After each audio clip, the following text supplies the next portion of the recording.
Indo British advanced pain clinic నొప్పి మాయం surgery దూరం for appointments 9155515563.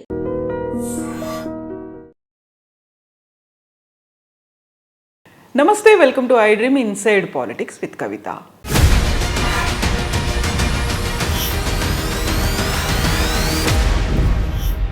Human meta pneumo virus HMPV virus ఇప్పుడు ప్రపంచాన్ని వణికిస్తోంది. భారతదేశంలో కూడా ప్రవేశించింది అంటూ 2 కేసుల్ని ఐడెంటిఫై చేశామని ICMR కూడా అనౌన్స్ చేసింది. అయితే ఎందుకని ఇలా సరికొత్త వైరస్లని చైనా సంవత్సరానికి ఒకటిలాగా రిలీజ్ చేస్తోంది?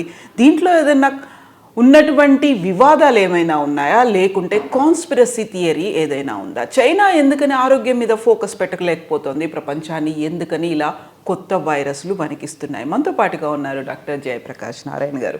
సార్ నమస్తే. నమస్తే కవిత. సార్, డాక్టర్గా మీది ఫస్ట్ ఇంటర్వ్యూ తీసుకుంటున్నాను నేను. ఈ HMPV వైరస్ ఏంటి సార్? సరికొత్తగా ప్రపంచమంతా వణుకుతోంది. అట్ ద సేమ్ టైం చైనాలో కూడా బెడ్స్ ఖాళీ లేవు, హాస్పిటల్స్లో కాలు పెట్టే సందు లేదు అనేది వినిపిస్తోంది. కవిత, మొట్టమొదటి కొత్త వైరస్ కాదు. 2001లోనే దీన్ని ఐడెంటిఫై చేశారు, నెదర్లాండ్స్లో చేశారు. కొంతమంది చెప్పేది 1958 నుంచి ఉందని, అదైనా కాబట్టి 2001 నుంచి ఖాయంగా ఉంది, కాబట్టి కొత్తది కాదు. రెండోది అంత ప్రమాదకరమైనది, భయంకరమైనది కూడా కాదు. మనకేదో మళ్ళీ కోవిడ్ లాగా ప్రపంచం అంతా పాండమిక్ వస్తుందని అలాంటిది లేదు. అంటే ముందు భయం పోవాలి. ఖచ్చితంగా ప్రతి వైరస్ని, జబ్బులు మనకి ఇచ్చేటువంటి ప్రతి సూక్ష్మక్రిమిని జాగ్రత్తగా తీసుకోవాలి, మనం జాగ్రత్తలు తీసుకోవాలి. అంతేగాని ఇది భయపడిపోయి కంగారు పడిపోయి చేయాల్సిన అవసరం లేదు. ముందు ప్యానిక్ వద్దు. రెండోది, ఇది మిగతా రెస్పిరేటరీ వైరస్ లాగానే మనకి ఫ్లూ వైరస్ కావచ్చు, ఇన్ఫ్లుయెన్జా వైరస్ కావచ్చు, లేకపోతే కోవిడ్ వైరస్ కావచ్చు, రెస్పిరేటరీ సిన్సిషియల్ వైరస్ అని చెప్పని చిన్నపిల్లలకు సోకుతుంది, RSV అని చెప్పని అలాంటిది కావచ్చు. ఇది రెస్పిరేటరీ ప్రాబ్లమ్స్ క్రియేట్ చేయవచ్చు. ప్రధానంగా పసిపిల్లలకి 5 ఏళ్ల లోపల, మరి సంవత్సరం లోపల, సంవత్సరంన్నర లోపల పిల్లలకి ఎక్కువ ప్రమాదం ఉంటుంది. బాగా వృద్ధులకు ప్రమాదం ఉంటుంది. వృద్ధులకి ఏ జబ్బు అయినా సరే వృద్ధాప్యం వచ్చిన తర్వాత ఏమవుతుందంటే, ఒక వయసు దాటిన తర్వాత 65-70 దాటిన తర్వాత కొంచెం ఇమ్యూనిటీ తగ్గుతుంది, అటాక్ అవుతూ ఉంటాయి, అక్కడ రిస్క్ ఎక్కువ ఉంటుంది. కొంతమంది ఇమ్యూనో డిప్రెస్డ్ పీపుల్ ఉంటారు. మీకు రకరకాల కారణాల క్యాన్సర్ వస్తే క్యాన్సర్ ట్రీట్మెంట్ ఇచ్చారనుకోండి, కిడ్నీ ట్రాన్స్ప్లాంట్ అయితే మీకు ఇమ్యూనిటీ సప్రెస్ చేశారనుకోండి, రకరకాలుగా. లేకపోతే వ్యాధి వల్ల ఇమ్యూనిటీ తగ్గిన వాళ్ళు కొందరు ఉంటారు, వాళ్ళు జాగ్రత్తలు తీసుకోవాలి. అంతకుమించి పెద్ద భయానికి గురవాల్సిన అవసరం లేదు. కొత్తగా జరిగిందేమీ కాదు. మనం అనవసరమైన భయానికి గురైపోయి కంగారు పడిపోయి చిన్నదానికి పెద్ద వచ్చేసి అది సరైనది కాదు. కొన్ని జాగ్రత్తలు తీసుకోవాలి. ముఖ్యంగా ఈ 3 వర్గాలు. పసిపిల్లల్ని నిన్న కూడా విమానంలో నేను ప్రయాణం చేస్తుంటే 3 నెలల పిల్లలు, 4 నెలల పిల్లల్ని ప్రయాణం చేయడం చూశాను నేను.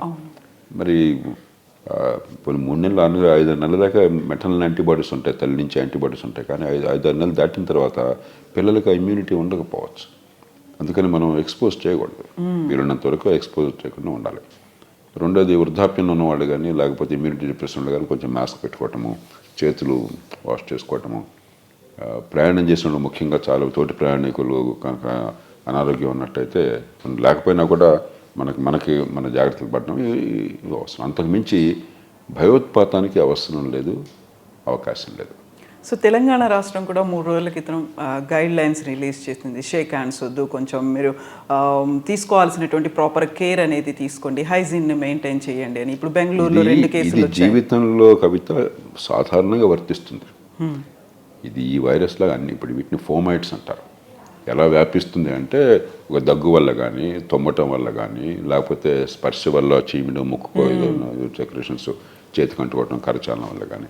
కాబట్టి కోవిడ్ టైంలో మనకి ప్రపంచానికి అలవాటైంది కదా, చేతులు శుభ్రం కడుక్కోవాలి, 20 సెకండ్లు కడుక్కోవాలి, అవసరమైతే మాస్కులు పెట్టుకోవాలి. ఆ జాగ్రత్తలు తీసుకోవడం తప్పితే అంతకుమించి ఇది భయంకర ఉపద్రవంగా భావించద్దు. మనకేంటంటే న్యూస్ మీడియాలో కూడా కొంచెం ఆసక్తికరమైనది రాగానే దాన్ని అదే పనిగా మనం అధిక ప్రచారం చేసేసి బ్రేకింగ్ లాగా ఏదో బ్రేకింగ్ న్యూస్ అంత అద్భుతం. ఇప్పుడు మనకు మొట్టమొదటి నుంచి ఒక సామెత ఉంది కదా, కుక్క మనిషిని గరిచిందంటే వార్త కాదు, మనిషి కుక్కను గరిచారంటే వార్త. కాబట్టి ఏదో కొంచెం కొత్తదనం తీసుకోవాలని కోరిక మనకు ఉండొచ్చు, కానీ ప్రతి వ్యాధిని మనం జాగ్రత్తగా తీసుకోవాలి, ముందు జాగ్రత్తలు ఉండాలి. కానీ ఇది అంత ప్రమాదకరంగా కొత్తగా మనకి పడ్డ ఉపద్రవం కాదు. జాగ్రత్తలు తీసుకోండి తప్ప భయపడాల్సిన అవసరం లేదు. ఇది స్పష్టంగా మన నుంచి వెళ్ళాలి ప్రజలకి. సేమ్ అదే న్యూస్ రిపోర్ట్స్ దీంతో పాటుగా బోల్డ్ అన్ని వీడియోస్ కనిపిస్తున్నాయి సార్. చైనాలో ప్రతి హాస్పిటల్ నిండిపోయింది పేషెంట్లతో అనేది, డాక్టర్లకు కూడా టైం దొరకట్లేదు వాళ్ళని ట్రీట్ చేయడానికో వాళ్ళకి అడ్రస్ చేయడానికో అనేది. ఎందుకని చైనాలో ఇలాంటి? ఇప్పుడు ఉదాహరణకి ఇవాళ చికెన్ గున్యా మనకి ఇండియాలో బ్రహ్మాండంగా ఉంది. నేను ఖచ్చితంగా చెప్పగలను. నాకు మా శ్రీమతి కూడా వచ్చింది మధ్య. మనం అధికారికంగా చాలా తక్కువ చెప్తున్నాం. మీరు గూగుల్ చేస్తే 19,000 కేసులు ఉన్నాయని చెప్తారు. హైదరాబాద్లో ఒక 10 రోజుల్లో 19,000 కేసులు ఉంటాయి.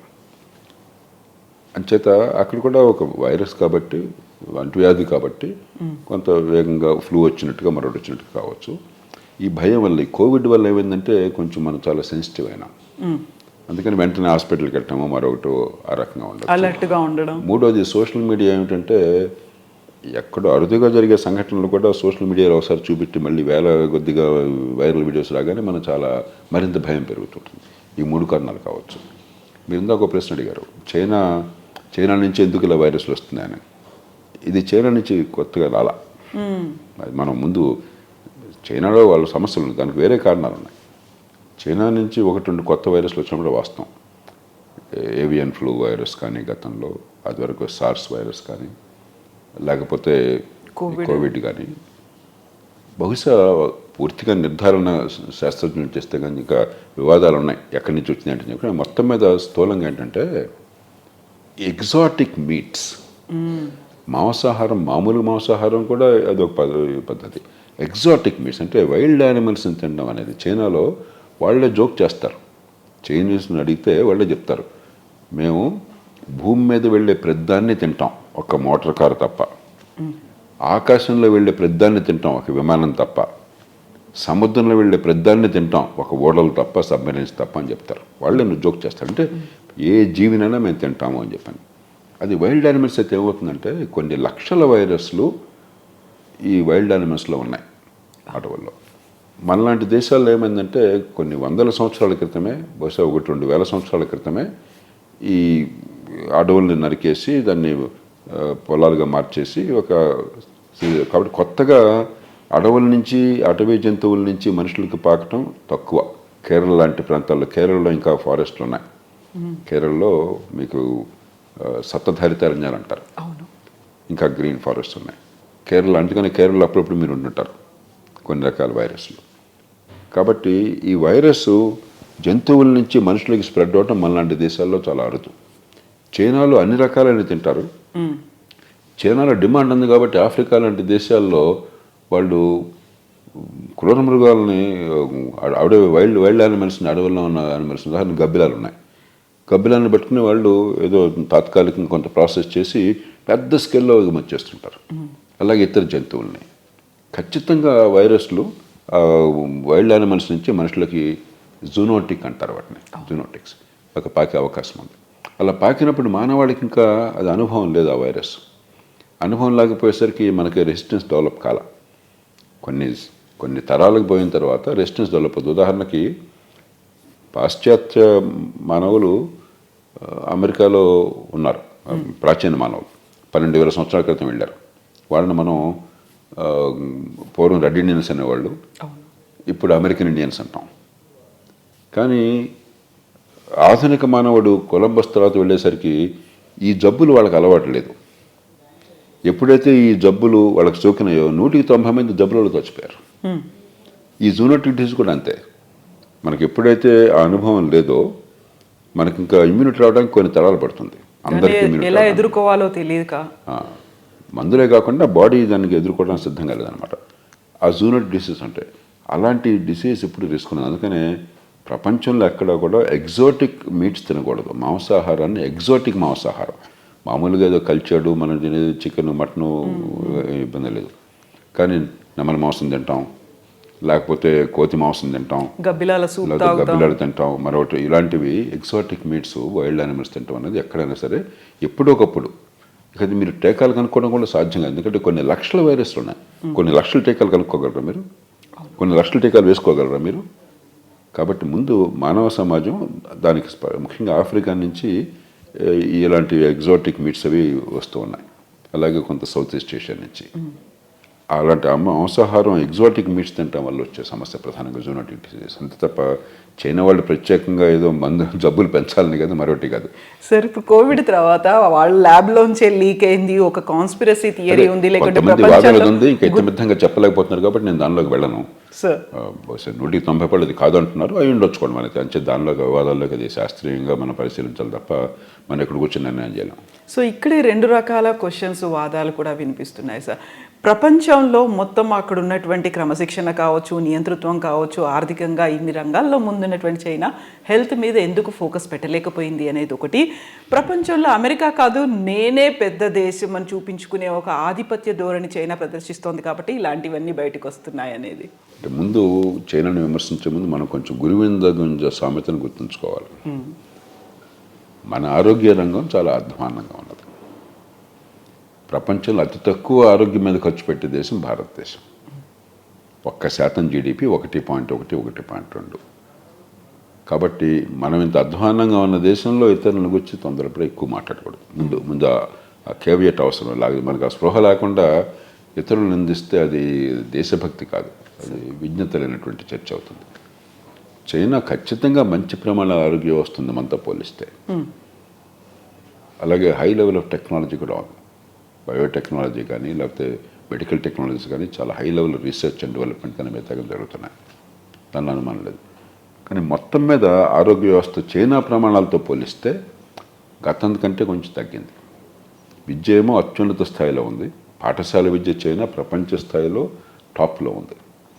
యూనివర్సిటీ విద్య అంత బాగోలేదు అనుకున్న వాళ్ళు ఇవాళ యూనివర్సిటీ విద్య అమెరికా తర్వాత వాళ్ళు ఆల్మోస్ట్ ఆ స్థాయికి వెళ్ళారు. రీసెర్చ్ అండ్ డెవలప్మెంట్ కానీ, కొత్త పేటెంట్లు కానీ, యూనివర్సిటీ ఎడ్యుకేషన్ క్వాలిటీ కానీ చాలా పెంచారు.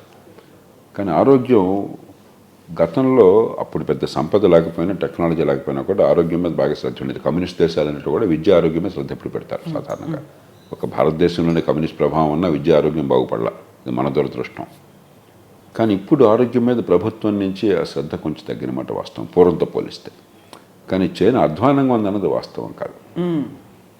అధ్వానంగా వాస్తవం కాదు. మనం 1% ఖర్చు పెడితే చైనా నాకు గుర్తున్నంత వరకు 3.5-4% ఆరోగ్యం మీద ఖర్చు పెడుతుంది ప్రభుత్వం నుంచి జాతీయ ఆదాయం. మన వాళ్ళ జాతీయ ఆదాయం మనకంటే 5 రెట్లు ఎక్కువ. అలాగే వాళ్ళ ఆరోగ్య ప్రమాణాలు ఏ రంగంలో చూసినా కూడా మనకంటే ఎక్కువ ఉన్నాయి. కాకపోతే అమెరికా లాంటి దేశంలో కూడా ఆరోగ్య రంగంలో చాలా ఇబ్బందులు ఉన్నాయి. ఖర్చు చాలా పెడుతున్నా కూడా ఇబ్బందులు ఉంటాయి. కాబట్టి చైనాలో కూడా ఇబ్బందులు ఉన్నాయి. విద్య అన్నంత బాగా ఆరోగ్యం బాగోలేనప్పుడు వాస్తవమే. కానీ చైనా ఆరోగ్యం అధ్వాన్నంగా లేదు, మన ఆరోగ్యం చాలా అధ్వాన్నంగా ఉంది. కాబట్టి మనం వాళ్ళకి వాళ్ళ వేలు చూపించే ముందు మనం జాగ్రత్తగా మన ఆత్మపరిశోధన చేసుకోవాలి. దేశభక్తి అంటే మనందరికీ దేశభక్తి ఉంది. దేశభక్తి అంటే మన సమస్యల్ని పట్టించుకోకుండా పక్కన పెట్టడం కాదు, ఎక్కువగా డంబాలు పలకడం కాదు. సార్ ఇప్పుడు పొలిటికల్ ఇష్యూస్ గురించి మాట్లాడుకుంటే రాజకీయంగా ప్రభుత్వంలో ఉన్నటువంటి మంత్రులు కావచ్చు, మంత్రివర్గం కావచ్చు, సీఎం కావచ్చు, డెసిషన్స్ అనేవి ఒక పాలసీ మేకింగ్ తీసుకున్నప్పుడు ఎవరి దగ్గర నుంచి సలహాలు సూచనలు తీసుకుంటారు? అటు మంత్రులు ఐఏఎస్ల మీద ఆధారపడాలా, ఐఏఎస్లు మంత్రులు చెప్పిందే వినాలా అనేది ప్రతిసారి ఇదే ఎందుకు వస్తుంది సార్? ఇది ఈ దేశంలో చాలా మందికి కొంత ఈ చర్చ జరుగుతుంటుంది. ఆ చర్చలో కొంత పరిపక్వత ఉంటుంది, కొంత అపరిపక్వత ఉంటుంది. కొంతమంది ఏంటంటే నన్ను అడిగిన వాళ్ళు కూడా ఉన్నారు, సార్ చాలా పరీక్షలు రాసి బాగా విద్యావంతులు ఐఏఎస్కి వెళ్తారు, చదువులేని మినిస్టర్ మాట మీరంటే వెంటనే మొట్టమొదటి మినిస్టర్లు చదువులేని వాళ్ళు కాదు, విజ్ఞత లేని వాళ్ళు కాదు. మీరు ఒక ఎమ్మెల్యే కావాలన్నా, ఒక మంత్రి కావాలన్నా కూడా వేలాది మందిని ఆర్గనైజ్ చేసే శక్తి లేకపోతే, మరి వాళ్ళని ఒప్పించి వాళ్ళ ఓటు పొందేటువంటి నైపుణ్యం లేకపోతే మీరు ఎక్కడ చేరలేరు. వీళ్ళందరూ కూడా పనికిరాలని చెప్పిన భావన ఉంది సమాజంలో, చాలా తప్పు. అసలు ముందే పక్కన పెట్టాలి. రెండోది, ప్రజలు ఎన్నుకున్నది శాసనసభ్యుల్ని, పార్లమెంట్ సభ్యుల్ని, వాళ్ళ ద్వారా ప్రభుత్వాన్ని. కాబట్టి ప్రజాస్వామ్యము అని చెప్పంటే నిర్ణయాలు మౌలికంగా జరగాల్సిన ఎన్నికైన ప్రభుత్వం నుంచి. అది మనం మర్చిపోలేదు ఏనాడు కూడా. ఈ అహంకారం ఉందే, అధికార యంత్రాంగం అన్నీ చేయాలా, ఎన్నికైన వాళ్ళంతా మౌలం కూర్చోదు, ఎన్ని ప్రజాస్వామ్యం ఎందుకైతే. కానీ మరి అధికార యంత్రాంగం ఎందుకు? అధికార యంత్రాంగం ప్రధానంగా 2 విధులు. ఒకటి, విధాన నిర్ణయంలో వీళ్ళ అనుభవాన్ని ప్రభుత్వానికి ఇవ్వాలి. ఎందుకంటే ఆ రంగంలో అనుభవం ఉంది కాబట్టి, నైపుణ్యం ఉంది కాబట్టి, సమాచారం ఉంది కాబట్టి దాన్ని విశ్లేషించి ప్రభుత్వానికి ఇవ్వాలి. అంటే నిర్ణయాలు తీసుకోవటంలో సహకరించాలి. లేకపోతే నిర్ణయాలు ఒంటెద్దు పోకడలు ఉండే అవకాశం ఉంది కాబట్టి. రెండోది కంటిన్యూటీ. ప్రభుత్వాలు మారచ్చు ఎన్నికల ద్వారా, కానీ ప్రభుత్వం శాశ్వతమైనది, ప్రభుత్వం చేసే పనులు శాశ్వతమైనవి. కాబట్టి కంటిన్యూటీ రావాలంటే పరిపాలన. అందుకని మనం కావాలని చెప్పి అమెరికాలాగా కాకుండా బ్రిటన్ లాగా మనం ఒక permanent civil service, meritocratic permanent civil service అంటాం మనం, శాశ్వతమైన ప్రభుత్వ యంత్రాంగం. కాబట్టి అధికారంలో ఉన్నటువంటి వాళ్ళు రాజకీయంగా మారినా కూడా అధికారులు మారరు కాబట్టి విధానాలు మారుతూ ఉండొచ్చు, కానీ అధికారులు మారరు. ఇవి ప్రధానమైన కారణాలు. రెండోది అధికార యంత్రాంగం చేయవలసింది, నిర్ణయం చేసేది ప్రభుత్వం, కానీ అమలు చేయవలసిన బాధ్యత వీళ్ళది. అమలులో పక్షపాతం లేకుండా సమర్థంగా నిష్పాక్షికంగా అందరినీ సమదృష్టితో చూస్తూ అమలు చేయాలి. అంతేగాని నేను అధికారిని నువ్వెవడో చెప్పడానికని చెప్పిన అధికారి అంటే ప్రజాస్వామ్యం ఉండదు. అలాగే నాయకుడు నన్ను ఎన్నుకున్నారు కాబట్టి నా వాడికే నువ్వు చెయ్యి, మిగతా వాడికి చేయొద్దంటే ప్రజాస్వామ్యం ఉండదు. అందరికీ సమానంగా వర్తించే ఏర్పాటు కావాలి, అది విభజన. అంచేత దీనిలో అసలు విషయం అర్థమైన వాళ్ళకి, రాజ్యాంగ స్పృహ ఉన్న వాళ్ళకి, ప్రజాస్వామ్యాన్ని ప్రేమించే వాళ్ళకి తగాదాలు లేవు. అహంకారంతో ఉండే వాళ్ళకి తగాదాలు కనిపిస్తాయి. సార్, ఇప్పుడు ఫార్ములా ఈ కార్ రేసింగ్కి సంబంధించి జరుగుతున్నటువంటి చర్చ ఒక రచ్చ, అందులో ఏసీబీ ఇన్వాల్వ్ అయి ఉంది, ఈడీ ఇన్వాల్వ్ అయింది, హైకోర్టు దాకా వెళ్ళారు, క్వాష్ పిటిషన్లు వేస్తున్నారు. ఇవన్నిటినీ చూస్తున్నప్పుడు ఒక ఎక్స్ మంత్రి ఉన్నారు అందులో, ఆ తర్వాత ఒక ఉన్నతాధికారి ఉన్నారు హెచ్ఎండిఏకి సంబంధించి, ఒక ఐఏఎస్ ఆఫీసరు ఉన్నారు. ఈ ముగ్గురిని A1, A2, A3లుగా చేర్చింది. ఇక్కడ ఉన్నటువంటి ఎఫ్ఐఆర్ కూడా నమోదైంది. ఓవరాల్గా ఈ ఇష్యూలో ఏం జరుగుతోంది సార్? అసలు నాకు దీనిలో వాస్తవాలు తెలియవు కాబట్టి నేను దాని గురించి చెప్పాలి. నిజంగా తెలియవు నాకు. ఇప్పుడు హెడ్లైన్స్ చూస్తున్నాను, సరే చాలా కేసులు జరుగుతుంటాయి ఈ దేశంలో, కానీ స్థూలంగా అర్థం చేసుకోవాలి. ఒక ప్రభుత్వం విధాన నిర్ణయం తీసుకున్నట్టయితే, పరిపాలన నిర్ణయం తీసుకున్నట్టయితే దురుద్దేశపూర్వకంగా తీసుకున్నారన్న ఆధారాలు ఉంటే తప్ప, లేకపోతే లంచం తీసుకున్నారు అవినీతికి పరబడిన అవకాశం ఉంటే తప్ప, నిర్ణయం తప్పు అన్న కారణంగా దాన్ని నేరంగా చేయలేం. చాలా మనకు అర్థం కావాలి స్పష్టత. ఇందిరాగాంధీ గారు ఎమర్జెన్సీ పెట్టారు దేశంలో, ఖచ్చితంగా చాలా తప్పది. అదే పని ఇవాళ కొరియాలో అక్కడ రాష్ట్రపతి యూన్ ఆ పని ప్రయత్నం చేసి విఫలమైనాడు. ఇప్పుడు ఆయన మీద అరెస్ట్ వారెంట్ జారీ అయింది, ఆయన నేరంగా చేస్తున్నారు. పదవ పాటమే కాకుండా అతను ఇంపీచ్మెంట్లో, అభిశంసన తీర్మానంలో అతను తొలగించారు. దానికి ఒక రాజ్యాంగ కోర్టు ఆ తొలగింపుని కన్ఫర్మ్ చేయాలి, ధృవీకరించాలి. అది కాకుండా క్రిమినల్ కేసు పెట్టి అతను అరెస్ట్ చేయబోతుంటే ఆయన మద్దతులు అడ్డుకుంటున్నారు, గందరగోళం. మన దేశంలో అలాంటిది లేదు. మన దేశంలో మీరు ఒకవేళ రాజ్యాంగ సూత్రాలను ఉల్లంఘించినా కూడా అది నేరం కాదు. కాబట్టి రాజ్యాంగబద్ధంగా మీరు పనిచేసినప్పుడు, నిర్ణయం తీసుకున్నప్పుడు నిర్ణయం తప్పు కావచ్చు. ఉదాహరణకి నేను మొట్టమొదటి వాదించాను, కాళేశ్వరం సదుద్దేశంతో అయినా కూడా అది ప్రజలకు మంచిది కాదు అని చెప్పాను. పెట్టే ఖర్చుతో పోలిస్తే వచ్చే ఫలితం తక్కువ అని చెప్పాను. అది నేరం కాదు, అది ఫెయిల్యూర్ ఆఫ్ జడ్జ్మెంట్. డిమానిటైజేషన్ చేశారు, ఉద్దేశం మంచిదే, నేను సమర్థించాను మొదట్లో. కానీ తర్వాత దానిలో ఉన్న ఇబ్బందులు అర్థమైన తర్వాత ప్రభుత్వానికి తెలియజెప్పే ప్రయత్నం చేశాను. చివరికి దానివల్ల లాభం కంటే కోసం నష్టం జరిగి ఉండొచ్చు, కానీ దానిలో నేరం లేదు. మనం కన్ఫ్యూజ్ కాకూడదు. ప్రభుత్వం ముందు చూపు లేకుండానో, సరైన సమాచారం లేకుండానో, తొందరపడుతూనో కొన్ని నిర్ణయాలు తీసుకోవచ్చు. ఇది మానవ సహజం, ఏ మనిషి అయినా తీసుకోవచ్చు కొన్ని సందర్భాల్లో. దాన్ని నేరంగా చిత్రీకరించకూడదు. దానిలో అవినీతి ఉన్నట్టయితే, ఆ నేరం వల్ల స్వప్రయోజనం పొందేటువంటి ప్రయత్నం ఉన్నట్టయితే, రాజకీయ ప్రయోజనం వేరు, లంచం తీసుకున్నట్టయితే, బుద్ధిపూర్వకంగా దురుద్దేశపూర్వకంగా చేసినట్టయితే అప్పుడు నేరం అవుతుంది. ఎక్కడ నేరం అవుతుంది అంటే ముఖ్యంగా రాజకీయంలో ఉన్న వాళ్ళకి, మీరు బుద్ధిపూర్వకంగా ప్రజా ప్రయోజనాల కోసం కాకుండా సొంత లాభం కోసం లంచం తీసుకుంటూ, కరప్షన్ అనేది అర్థం, అది కన్సిడరేషన్ ఫర్ ఎ డెసిషన్, అప్పుడు నేరం అవుతుంది. ఆ తేడా పోయింది. ఇప్పుడు మనకేమైందంటే ఏదో రకంగా వీళ్ళు వీళ్ళని బదనాం చేయటము, చివరికి శిక్షలు లేవు, పాడు లేవు. మన దేశంలో 2G స్పెక్ట్రమ్ అంత గొడవలు జరిగినాయి. శిక్షలు పడ్డాయా? ఏమీ లేదు. ప్రాసెస్సే పనిష్మెంట్ అయింది. ఏదో రకంగా 4 సార్లు పోలీస్ స్టేషన్కి పిలవటము, లేకపోతే అరెస్ట్ చేయటము, అరెస్ట్లో బెయిల్ లేకుండా అరెస్ట్ అయిన తర్వాత మనకు 4 రోజులు జైల్లో తినేట్టుగా ఏర్పాటు చేయటము, అప్పుడు గొప్పగా వాళ్ళని శిక్షించడానికి గౌరవపడటం, వాళ్ళ అధికారుల గురించి మళ్ళీ వాళ్ళ పని చేయటము. ఇది ఫ్యూడల్ రాజ్యం లాంటిది. పూర్వకాలం మనకు చెప్పేవాళ్ళు తెలుగునాట కూడా, ఈ కులం రాజులు ఉండేవాళ్ళు, ఆ కులం రాజులు ఉండేవాడు. ఈ కులం రాజు వాడి రాజ్యం ఆక్రమించి వాడిని చంపేసి వాడి కపాలాన్ని ఛేదించి ఉమ్మి కోసం అని చెప్పని స్పిట్టూన్ అంటాం, దానికి వాడేవాట. వాడి కొడుకు మళ్ళీ పెరిగి వీడిని చంపేసి వీడిగా పనిచేసేవాడు. అలాంటి కక్షపూరిత రాజకీయం, ఇదంతా ఫ్యూడల్ రాజుల రాజకీయం లాగా తయారైపోయింది.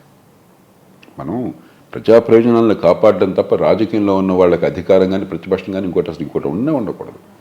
అధికార యంత్రాంగం కూడా తానంటే తందానం మొదలెట్టింది, రాజుల నుంచి రాజభక్తి చూపెడుతుంది. దానివల్ల వచ్చిన సమస్యలు తప్ప మనం చాలా స్పష్టంగా ప్రజాస్వామ్య సమాజంలో చట్టబద్ధ పాలన కావాలి. చట్టబద్ధ పాలన లేదు ఈ దేశంలో. బడితోన్న వాడిదే బర్రె, తప్పులు జరుగుతున్నాయి. దాన్ని సవరించాలంటే వీడి మీద అదే పనిగా పగ తెచ్చుకునే ప్రతీకార చర్యలు కాదు కావాల్సింది. చాలా సిస్టమేటిక్గా నేర పరిశోధన కానీ, లేకపోతే ఫారెన్సిక్ యంత్రాంగం కానీ, ప్రాసిక్యూషన్ కానీ, లేకపోతే ప్రొసీజర్స్ కానీ, నేర విచారణ పద్ధతులు, ప్రశోధన పద్ధతులు కానీ, లేకపోతే కోర్టులు కానీ సమూలంగా సంస్కరణలు చేసి చట్టం అందరికీ సమానంగా వర్తించేట ఏర్పాటు చేయాలి. అన్యాయం అవినీతి లేకుండా ఉండే ఏర్పాట్లు చేయాలి. కానీ ప్రస్తుతం జరుగుతుందంతా కూడా ఈ పార్టీ ఉన్నా ఆ పార్టీ ఉన్నా కూడా రాజకీయ డ్రామా అయిపోయింది. ఇది దేశానికి శ్రేయస్కరం కాదు. సో విండిక్టివ్ పాలిటిక్స్ అనేది అవుతున్నాయి తప్ప ప్రజల మీద ఫోకస్ అనేది వాళ్ళకి కావాల్సిన. నాకు ఏమాత్రం సందేహం లేదు. 2G స్పెక్ట్రమ్ లాంటి కేసులో కూడా నేను ఫ్రాంక్గా చెప్తాను, దానిలో అవినీతి జరిగింది. ఎంత జరిగిందో అనేది CAG 1,76,000 కోట్ల అంతా అతిశయోక్తి ఉండొచ్చు, కానీ అవినీతి జరిగింది, దాని అనుమానం ఎవరికి లేదు. ఏం ఉద్ధరించాం మనం? ఒక్కడి జైలుకి వెళ్ళలేదే, ఒక్కడికి శిక్ష పడలేదే, 3-4 నెలలు బెయిల్ రాకుండా ఆపారు. వాళ్ళందరూ కూడా మంచి జేజాలతో బయటకు వచ్చి మళ్ళీ ఎమ్మెల్యేలు ఎంపీలు అయినారు. ఏం పరిపాలన ఇది? అక్కడ ఒకే ఒక్క మేలు జరిగింది, అది లోక్సత్తా చేసిన దానివల్ల, FDR చేసిన దానివల్ల. సుప్రీంకోర్టుకి వెళ్ళి మళ్ళీ అలాంటి స్పెక్ట్రంలో అన్యాయం లేకుండా అవినీతి లేకుండా నేను కంపల్సరీగా వేలంపాటు ఉండేట్టుగా కోర్టు నుంచి ఆర్డర్ తెచ్చాను. ఆ ఒక్క మేలు జరిగింది అంతే తప్ప చట్టబద్ధ పాలన రాలేదే, నేరం చేసిన వాడికి శిక్ష కూడా పడలేదే. ప్రజలు ఆలోచించాలి. పత్రికలు కానీ ఆర్భాటం కావాలన్నా, ఈ వ్యవస్థను బాగు చేయాలన్నా, ఈ ప్రజల ప్రయోజనాలను కాపాడాలన్నా ఖచ్చితంగా మన ప్రస్తుతం ఆర్భాటంలో ఉన్నాం. Process is punishment. ఏదో 4 రోజుల పాటు అదే పేపర్లో హెడ్లైన్స్, 4 రోజుల పాటు కొంచెం వాడు అవమానం ఫీల్ అవటం, వీడు విజయగర్వం ఫీల్ అవటం, లేకపోతే వాడు వచ్చి విజయగర్వం ఫీల్ కావటం, వీడు అవమానం. ఇది సరైనది కాదు. ఇది పరిపాలన కాదు, ప్రజాస్వామ్యం కాదు. కొంచెం నాగరికంగా ఆలోచించాలి మనంతా కూడా. సార్, ఇప్పుడు విండిక్టివ్ పాలిటిక్స్ గురించి ఎలా మాట్లాడుకుంటున్నాము? గత ప్రభుత్వం చేసినటువంటి వాటిని మేము ఇప్పుడు అన్నీ మార్చేస్తున్నాము, లేకపోతే ఆ ప్రభుత్వం దీనికి గుర్తింపు ఇవ్వలేదు కాబట్టి మేము చేస్తున్నాం. పేర్ల మార్పిడి ప్రక్రియ దగ్గర నుంచి ప్రతిదీ చూసుకుంటే తెలంగాణ రాష్ట్రంలో ఏం జరుగుతుందని మీరు అనుకుంటున్నారు సార్? 1 ఇయర్ కంప్లీట్ అయిపోయింది, నెక్స్ట్ ఇయర్లోకి వచ్చాము. డీటెయిల్స్ నాకు తెలియదు కాబట్టి నేను డీటెయిల్స్లోకి వెళ్ళను. కానీ ఒక రకమైనటువంటి సంస్కృతి, బస్తీ మే సవాల్, తొడగొట్టే సంస్కృతి బాగా పెరిగింది. భాషలో, వీళ్ళ రీతిలో అది మంచిది కాదు. నేను ఎప్పుడు నమ్మేది, ఆచరించేది, ప్రజాస్వామ్య సమాజంలో మీ బద్ధ విరోధైన శత్రువులు ఉండరు ప్రజాస్వామ్యంలో. కానీ రాజకీయంగా మీకు ప్రత్యర్థి కావచ్చు. బద్ధ ప్రత్యర్థి అయినా కూడా సామరస్యంగా మాట్లాడగలగాలి, కలిసి కూర్చుని భోంచేయగలగాలి, ఏ విషయమైనా వస్తే ఫోన్లో సంప్రదించగలగాలి. ఒక ముఖ్యమంత్రి, ప్రతిపక్ష నాయకుడు కూర్చుని అరమరికలు లేకుండా మాట్లాడుకోగలగాలి, సిద్ధాంతాల్లో ఎక్కడ రాజీ పడకుండా. ఎందుకంటే ప్రయోజనాలు ఒకటే కదా, మనందరం అదే రాజ్యాంగాన్ని కట్టుబడి ఉన్నాం కదా. మనం విషయాల్లో విభేదం ఉండొచ్చు, దానిలో విభేదించవచ్చు, తప్పలేదు. కానీ విభేదాలు పరస్పర పగలకి దాడి చేయకూడదు. మన దేశంలోనే మన రాష్ట్రంలో దృష్టాంతాలు ఉన్నాయి. చెన్నారెడ్డి గారు ఆయన గురించి చాలా చాలా గట్టిగా ఉంటాడు, ఆయన కొన్ని సందర్భాలు దురుసుగా ఉంటాడని చెప్తారు. కానీ ఆయన ప్రతిపక్షంలో ఉన్న వాళ్ళని ఎప్పుడు కూడా నోరు నొక్కలేదు. ఆయన వాళ్ళని చాలా గౌరవించేవాడు, వాళ్ళ మాటలకు చాలా విలువ ఇచ్చేవాడు. ఆయన దాన్ని సీరియస్గా తీసుకునేవారు. సంజీవ్ రెడ్డి గారు ఆయన ఎప్పుడు ఒకసారి ఉత్తరాంధ్ర ప్రాంతానికి వెళుతుంటే, శ్రీకాకుళం జిల్లా ప్రాంతంలో గౌతలచ్చన్ గారు ప్రతిపక్ష నాయకుడు, ఆ రోజుల్లో కొంచెం బలమైన నాయకుడు, గొంతున్న నాయకుడు. ఆయన ముఖ్యమంత్రి గారిని ప్రసన్నం చేసుకోవాలని చెప్పి ఆయన పార్టీ నాయకుడు, స్థానిక నాయకుడు ఆయన పక్కన కూర్చున్న కారులో, సార్ లచ్చన్ గారు ఎట్లాగట్లా ఆయన గురించి బాగా నెగిటివ్గా చెప్పడం మొదలెట్టాడు. ఈయన మధ్యలో కారాపేసి దిగిపోయాను, వాడు దింపేసి వెళ్ళిపోయాడు ఆయన ముఖ్యమంత్రి గారు. తన పార్టీ వాడు ప్రతిపక్ష నాయకుడు అదే మనకి తిరుగుతుంటే ఆయన దింపేసి వెళ్ళిపోయాడు. అది సంస్కారం. రాజకీయ విభేదాలు, సిద్ధాంత విభేదాలు, రాజకీయంగా ప్రజాస్వామ్యంలో ఉండే పోటీ వ్యక్తిగతమైన పగలకి, కక్షలకి, కార్పణ్యాలకి దారితీయటం అన్నది ప్రజా సంక్షేమాన్ని పెంచేది కాదు, ఒక ఫెడరల్ రాజకీయాన్ని తెచ్చేది. సో ఇప్పుడు కొత్త సంవత్సరం వచ్చింది కాబట్టి ఫోకస్ చేయాల్సినటువంటి అంశాలు ఏమున్నాయి అనుకుంటున్నారు సార్? తెలంగాణ ఒక అదృష్టమైన రాష్ట్రం, మంచి నగరం హైదరాబాద్ ఉంది. గతంలో ప్రభుత్వాలు ఈ హైదరాబాద్ నగరానికి ఒక మంచి పునాది నిర్మాణం చేసింది, ఆర్థికంగా పునాది. కొన్ని పొరపాట్లు ఉన్నాయి. పబ్లిక్ ట్రాన్స్పోర్ట్ మనకి ఇంటిగ్రేట్ చేయాలి. ఉన్న కొద్దిగా చూస్తుంటే ఒకప్పుడు లాస్ ఏంజల్స్లోనో లేకపోతే మనకి షికాగోలోనూ చూసేవాళ్ళం ట్రాఫిక్ జామ్స్. మనకి హైదరాబాద్లో భయం వేస్తుంది బయటకు వెళ్ళాలంటే. సాయంత్రం 6:30-7 గంటలకి ట్రై చేయండి, మీరు బయటకు వెళ్ళండి, ఏ రోడ్డు మీదైనా కూడా భయం వేస్తుంది. కాబట్టి అందులో మంచి మెట్రో ఉంది, కానీ ఇంటిగ్రేటెడ్ ట్రాఫిక్ మేనేజ్మెంట్ ఇలాంటివి కొన్ని ఉన్నాయి, ఆ వివరాలకు వెళ్ళను. కానీ మనకు అదృష్టం, చిన్న రాష్ట్రంలో మహానగరం ఉండి ఆర్థిక ప్రగతికి ఒక ఆధారంగా ఉంది. దాన్ని అవకాశంగా తీసుకుని సంక్షేమాన్ని, అభివృద్ధిని, సమతూకాన్ని పాటించాలి. ఖచ్చితంగా ఈ ప్రభుత్వాలలో ఈ సమతూకం దెబ్బతిన్నది. పొద్దున్నుంచి సాయంత్రం దాకా మేము ఈ సంక్షేమం చేశాము, అది ఇచ్చాము, ఇది ఇచ్చాము, అసలు అది ఇచ్చామన్న మాట పాలకుడి నుంచి ప్రజాస్వామ్యంలో రావటం ప్రజలకు అవమానం. ఎవరి సొంత సొత్తుని మరొకడికి మీరు దానం చేయటంలా. ఇది ప్రజల పన్నుల రూపంలో ఇచ్చిన డబ్బులు. రెండోది, అది ఇవ్వటం వల్ల ఈ జనాన్ని బాగు చేశారన్న భ్రమ నుంచి బయటపడాలి. ప్రజలు బయటపడాలి, పార్టీలు, పాలకులు బయటపడాలి. తాత్కాలికమైన సాయం కొన్ని సందర్భాలు అవసరం, పేదరికంలో ఉన్న బాధ తగ్గడం కోసం. కానీ నిజంగా ఆ బతుకులు బాగుపడేది వాళ్ళ ఆర్థిక శక్తి పెరిగినప్పుడు, సంపాదించే శక్తి పెరిగినప్పుడు, వాళ్ళ విద్య మంచిది అందినప్పుడు, వాళ్ళ పిల్లలకి మీ పిల్లలతో సమానంగా పోటీపడే అవకాశం వచ్చినప్పుడు, తెలివి వల్ల, ప్రతిభ వల్ల, మంచి ఆరోగ్యం అందినప్పుడు, చిన్న పట్టణాల అభివృద్ధి జరిగినప్పుడు, ఉపాధి కల్పన జరిగి వాళ్ళ ఆదాయాలు పెరిగినప్పుడు. అది మర్చిపోయి దాని గురించి అసలు ప్రస్తావన పెద్దగా లేకుండా పొద్దున్న సాయంత్రం నీకు అది ఇచ్చేదంటే ప్రజల్ని బెచ్చగాళ్ళుగా మీరు అనుకుంటున్నారు. మీ మనసులో ఉంది ప్రజలు బెచ్చగాళ్ళు. తర్వాత ఏ మాట వచ్చినా, ఏ విధానం, ఏ చర్చను గురించి వచ్చినా కూడా ఓట్లు వస్తాయా రావా అని తప్పితే ప్రజల సంక్షేమం పెరుగుతున్నారని మీరు అసలు ఆలోచన లేదు. దాని నుంచి బయటపడాలి. పచ్చని రాష్ట్రంలో మీరు అనవసరంగా మీ విధానాల వల్ల మీరు ఆర్థికంగా సంక్షోభంలో చిక్కుకుంటున్నారు. తెలంగాణ అలా ఉండాల్సిన అవసరం లేదు. తెలంగాణ బలమైన రాష్ట్రం, ఆర్థికంగా బలమైన రాష్ట్రం. ఆ బలాన్ని పెంచాలి అని చెప్పంటే ఈ పడుతున్న సంక్షోభం నుంచి బయటపడాలి. మనకి లెక్కకు లేకుండా ఓట్లు వస్తాయని చెప్పనో ప్రచారం కోసం డబ్బులు ఖర్చు పెట్టేసి రేపు పొద్దున జీతాలు ఇవ్వడం ఎట్లాగా అప్పుల పాలైపోయినాము, మీరు సాయం చేయండి అని మీరు ఢిల్లీని అడిగితే సిగ్గుచేటు అది. అందులో చాలా సంపన్న రాష్ట్రం, మీరే చెప్పుకుంటున్నారు. తలసరి ఆదాయం చాలా ఎక్కువ ఉన్నది, హైదరాబాద్ మహానగరము అన్ని నగరాల కంటే బాగా పెరుగుతుంది. మళ్ళీ మాకు మీరు చేయిచాచి అర్థిస్తున్నారు. కాబట్టి ఈ ఆర్థిక సౌష్ఠవం కావాలి, సంక్షేమాన్ని, అభివృద్ధిని, సమతూకాన్ని పాటించాలి.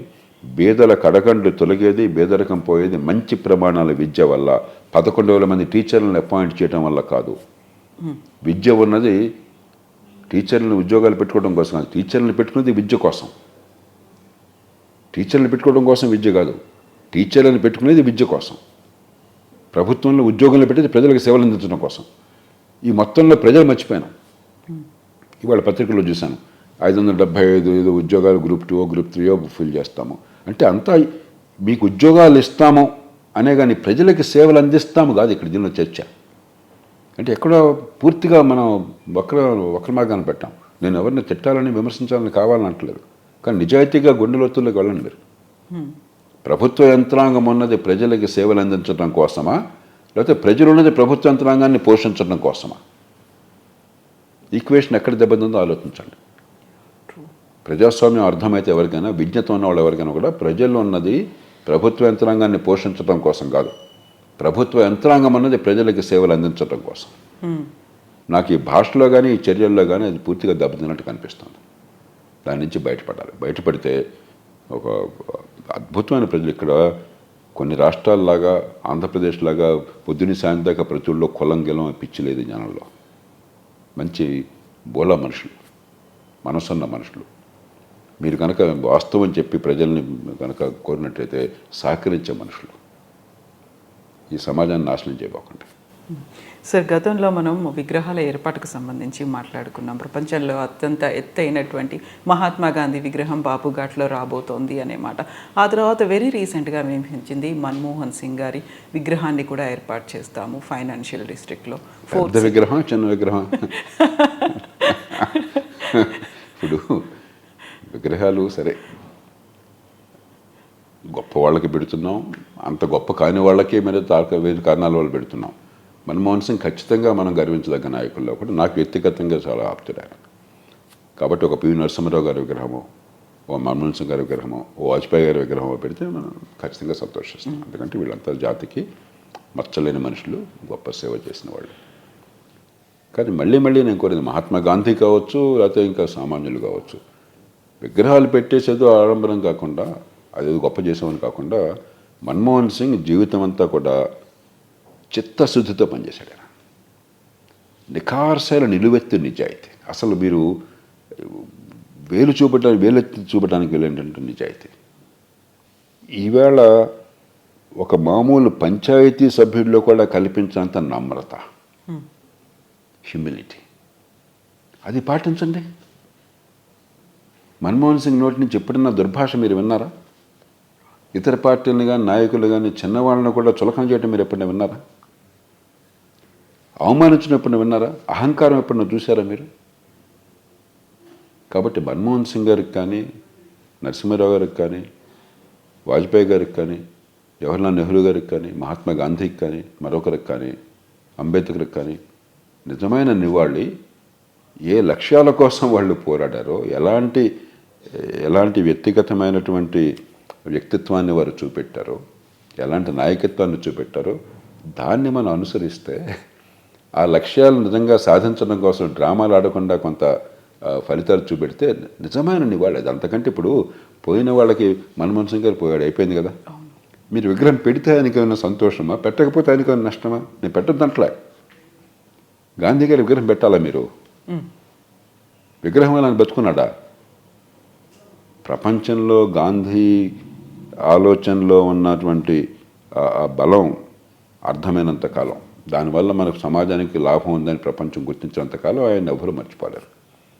అది లేకపోతే మీరు ఎన్ని విగ్రహాలు పెట్టినా ఎవడు పట్టించుకోరు. మనం ఈ దేశంలో సింబాలిజం ఎక్కువైంది, మన ఊరికే చూపెట్టడం ఎక్కువైంది ఆచరణ కంటే. కాబట్టి ఆచరణ ముఖ్యం. మన్మోహన్ సింగ్ నేను బాగా వ్యక్తిగతంగా అభిమానించేవాళ్ళు ఒకటి, నన్ను ఆయన చాలా ప్రేమగా చూశారు. కాబట్టి సహజంగా నాకు అంటే ప్రేమ ఉంటుంది, అభిమానం ఉంటుంది. ఈ దేశానికి సేవల వల్ల మనకు గౌరవం ఉంటుంది. కానీ విగ్రహాల కోసం వాళ్ళు బతకల. వాళ్ళు ఏ లక్ష్యాల కోసం, అక్కడ పేద కుటుంబం నుంచి వచ్చాడు ఆయన. ఒక గ్రామంలో రోజు 4-5 మైళ్ళు అటు ఇటు స్కూల్కి వెళ్ళి నడిచి వచ్చాడు. మామూలు స్కూల్లో చదువుకున్నాడు. ప్రపంచ స్థాయిలో అత్యున్నతమైన విద్యా సంస్థల్లో ఆయన గౌరవం పొందేట్టుగా విద్య పొందాడు. ఆ విద్యని సమాజం కోసం ఉపయోగించాడు. ఆ విద్య అందరికీ ఏర్పాటు చేయండి. మన్మోహన్ సింగ్ లాంటి కుటుంబాల నుంచి పిల్లలు వచ్చిన వాళ్ళకి, ఇవాళ తెలివితేటలు ఉన్న వాళ్ళకి, కష్టపడే వాళ్ళకి అద్భుతమైన విద్యను ఏర్పాటు చేయండి. మీరు అది చేయడంలా. ఆరోగ్యం ఏర్పాటు చేయండి, చట్టబద్ధమని ఏర్పాటు చేయండి, వినమ్రంగా ఉండండి, అహంకారం వర్జించండి, పగలు కక్షలు కార్పణ్యాలు పక్కన పెట్టండి, ఆడంబరాలు పక్కన పెట్టండి, ఆర్భాటాలు పక్కన పెట్టండి, పొదుపురితనం పాటించండి, ప్రజాజీవనంలో ప్రజలకు ఆదర్శాలను చూపెట్టండి జీవితంలో. మన్మోహన్ సింగ్ గారి ఆత్మ అంటూ ఉంటే అది చాలా సంతోషపడుతుంది. సరే, ఇప్పుడు విగ్రహాలతో పాటుగా సరికొత్తగా వినిపిస్తున్నటువంటి పదం భారతరత్న బిరుదును అందించాలి అనే మాట. సో ముందు నుంచి పివి నరసింహారావు గారికి ఇవ్వాలి అనేది ఉంది. ఆ తర్వాత ఇప్పుడు సడన్గా మన్మోహన్ సింగ్ కూడా భారతరత్న ఇవ్వాలి అనేది నేను ఖచ్చితంగా వారిద్దరూ అర్హులను భావిస్తున్నాను. నరసింహారావు గారు, మన్మోహన్ సింగ్ గారు ఈ దేశానికి అపారమైనటువంటి కీలకమైన దశలో ఒక జాతి భవిష్యత్తు మలుపు తిప్పారు. ఒక అర్థం పర్థం లేని కుహనా సోషలిజంలో కూరుకుపోతున్న దేశాన్ని కాపాడే ప్రయత్నం చిత్తశుద్ధితో చేశారు. అది ఫలితాలను ఇస్తుంది. ఇంకా చేయాల్సింది చాలా ఉంది. కాబట్టి వాళ్ళు గుర్తుంచుకోవడం అవసరం. తర్వాత నిజంగా గొప్ప పని చేసిన వాళ్ళని స్మరించుకోవటం, వాళ్ళ గుర్తింపునివ్వటం మంచిది. మన దేశంలో కొంచెం అంత ఎక్కువ జరగదు. ఎందుకంటే ఇప్పుడు బ్రిటన్ లాంటి చిన్న దేశంలో కొన్ని వందల మందికి ప్రతి సంవత్సరం వాళ్ళు అవేమి ధనంలో వాళ్ళకేమీ రాదు. ఆ గౌరవం నిజంగా సమాజానికి మంచి చేసిన వాళ్ళకి గౌరవం ఇచ్చినట్టయితే అది సమాజానికి మేలది. ఇప్పుడు పాడియావు కదా అని చెప్పని మనం ఆ గొడ్డుకి దాణా వేయటం మానేసామనుకోండి, నష్టపోయేది ఎవరు? ఆ పాలు పొందేటువంటి మనం. కాబట్టి నిజంగా సమాజానికి అంకితమే మంచి చేసిన మన్మోహన్ సింగ్ లాంటి వాళ్ళు, నరసింహారావు గారు లాంటి వాళ్ళు, మరొకరు అలాంటి వాళ్ళకి గుర్తింపు వస్తే వాళ్ళకేం ఉపయోగం లేదు. వాళ్ళు ఏదో బతికేశారు, వాళ్ళు వెళ్ళిపోయారు. చాలామంది వాళ్ళలో ఉన్న కాలంలో దుర్భర దారిద్ర్యాన్ని గడిపారు. ఒక ప్రకాశం పంతులు గారు ఉన్నారు, చివరికి తినడానికి తిండి కూడా లేనటువంటి దారిద్ర్యంలో బతికాడు. ఒక అపర కోటీశ్వరుడు. ఆ రోజుల్లో ఆ రోజు లక్షలు అంటే వాళ్ళ 10 కోట్లకు సమానం. నెలకు ₹1,00,000 ₹1,50,000 సంపాదించే మనిషి 100, 120 ఏళ్ల క్రితం, 130 ఏళ్ల క్రితం చివరి తినడానికి తిండి లేకుండా అంతగా త్యాగాలు చేసిన మనుషులు. కాబట్టి వాళ్ళకేమీ అందదు. కానీ మీరు ఎలాంటి విలువల్ని మీరు గౌరవిస్తున్నారు, ఎలాంటి విలువల్ని సమాజానికి చాటి చెప్తున్నారు, వాళ్ళ వల్ల సమాజానికి జరిగిన మేలుని ఏ రకంగా గుర్తుంచుకుంటారు. అది మన మంచితనానికి, మన విజ్ఞతకి చిహ్నం. 10 మందిని ప్రోత్సహిస్తున్న అలాంటిది. అలా కాకుండా మనం మంచిని గౌరవించకుండా మూర్ఖత్వాన్ని, గూండాగిరిని, హత్యల్ని, కులతత్వాన్ని, సంకుచితత్వాన్ని, ద్వేషాన్ని గౌరవిస్తూ పోతుంటే అదే పెరుగుతుంది సమాజంలో. Yes, sir. Thank you so much, sir. Thank you.